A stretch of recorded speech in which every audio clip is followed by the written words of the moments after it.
আমি অঙ্কিতা। আমার নতুন একটি ভিডিওতে তোমাদের অনেক অনেক ওয়েলকাম। আগের ভিডিও তো তোমরা যদি দেখে থাকো তাহলে তোমরা দেখবে যে আমরা দীঘা ঘুরতে এসেছিলাম।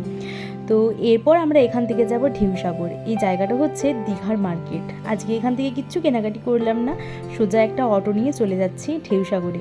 অটোতে 50 টাকা আমাদের নিল। ঢেউসাগর হচ্ছে একটা পার্ক যেখানে পুরো লাইটিংয়ের ব্যবস্থা রয়েছে আর রয়েছে অনেক অ্যাক্টিভিটি বাচ্চাদের বড়দের সবার জন্য। তো আমরা যে হোটেলটায় ছিলাম ওটার পাশ দিয়েই আমরা এখন পেরিয়ে যাচ্ছি। এই তো ঢেউসাগরের লাইনে দাঁড়িয়ে আছি টিকিট কাটার জন্য। কত লাইট, বাইরে থেকে দেখেই বুঝতে পারছি জায়গাটা খুব সুন্দর। তো এখান থেকে টিকিট কেটে নিলাম, 20 টাকা করে নিল টিকিট, তো আমাদের লাগলো 40 টাকা। তো চলো এরপর ভেতরে ঢুকে পড়ি।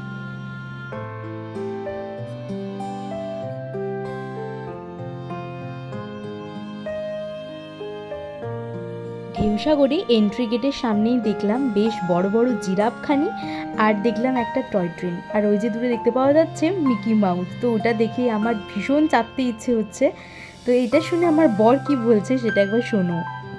কি বলছো, মিকি মাউসে চাপবে? মিকি মাউসে আমাকে একটা চড়তে দেবে না, 2 নম্বর যদি চড়িও তাহলে ওটা পুরোটা ফেটে ব্লাস্ট হয়ে যাবে।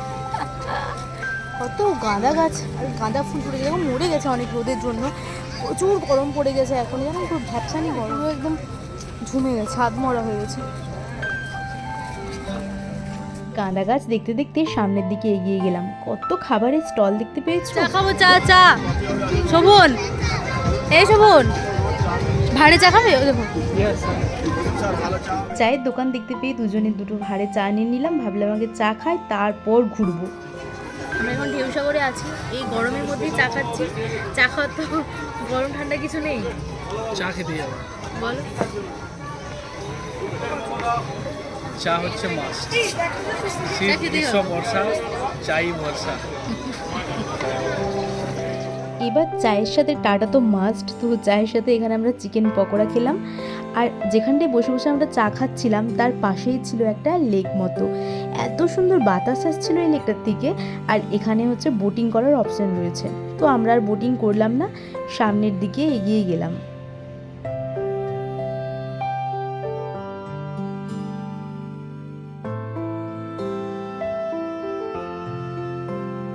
এই এতক্ষণ ধরে এই জায়গাটাই খুঁজছিলাম যে কোথায় ঢেউসাগর লেখা আছে, সেখানে দুটো ছবি তুলব।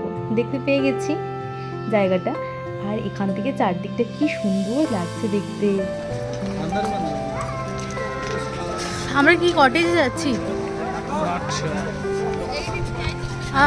কি দারুণ বাতাস দিচ্ছে, কিন্তু আমরা কোথায় যাচ্ছি আমরা জানি না। যত এগিয়ে যাচ্ছি জায়গাটাকে যেন তত সুন্দর মনে হচ্ছে। তো মনে হচ্ছে আমরা ওই গাছের উপর যে ঘরগুলো হয় না, ওই ওই জায়গাটাই দেখতে যাচ্ছি। তো চলো এগিয়ে এগিয়ে যাই, দেখি কি আছে ওখানে।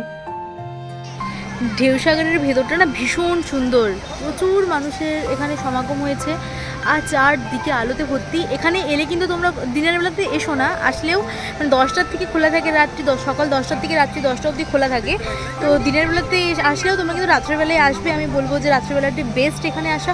এত সুন্দর সমুদ্রের ঢেউ আওয়াজ শুনতে পাবে, তার সাথে সুন্দর বাতাস। আর সকালে আসলে রোদ ছাড়া আর কিছু পাবে না, আর এই আলোগুলোও পাবে না তোমরা। মোটামুটি ঘোরা আমাদের হয়ে গেছে। এরপর ভাবছি এখান থেকে বেরিয়ে হোটেলে যাব। সেই তো 4:30টার সময় বেরিয়েছি, তো তার জন্য টয় ট্রেনটাই বসলাম। কপাল এতই খারাপ, একটা প্যাসেঞ্জার পর্যন্ত নেই টয় ট্রেনটাতে। তার জন্য আবার নেমে হেঁটে হেঁটে আসছি, কারণ জানি না এখন কখন ভর্তি হবে। তো রাত্রেবেলায় আবার ভাবছি কি না বিচে একবার যাব।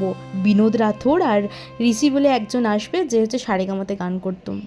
তো এই যে দূরে দেখতে পাওয়া যাচ্ছে অ্যান্টিক রেজেন্সি, ওটা হচ্ছে আমাদের রিসোর্ট। তো চলো ওখানে ঝটপট করে যাই, আর তারপর ফ্রেশ হয়ে আবার যাব। জায়গাটাকে রাত্রেবেলায় কি সুন্দর লাগছে দেখতে। হোটেলে চলে এসেছি, আমরা অল্প করে ফ্রেশও হয়ে নিয়েছি। আর এখানে একটা ক্রিসপি চিলি বেবিকর্ন অর্ডার দিয়েছি, যেটা আমাদের দুজনেরই ভীষণ পছন্দের। তো এটা খেয়ে নিই, এটা খেয়ে পর তারপর আবার বিচে যাব।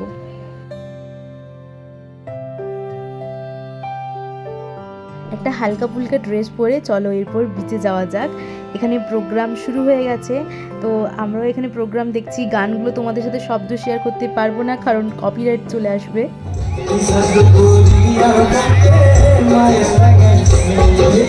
অনেক রাত অবধি প্রোগ্রাম চলছিল, তো আমরা সেখান থেকে গেলাম খেতে, কারণ 11টার সময়তে আমাদের রিসোর্ট বন্ধ হয়ে যাবে, ওখানে খাবার দাবার তো কিছু পাবো না। ওই জন্য একটা পিৎজা নিলাম, আর পিৎজা খেয়ে পর একটা আইসক্রিম নিলাম। তো এই আইসক্রিম নিয়ে এরপর চলে যাব হচ্ছে বিচে। বিচে বসে বসে গান শুনতে পারবো, কারণ বিচের পাশেই প্রোগ্রামটা হচ্ছে।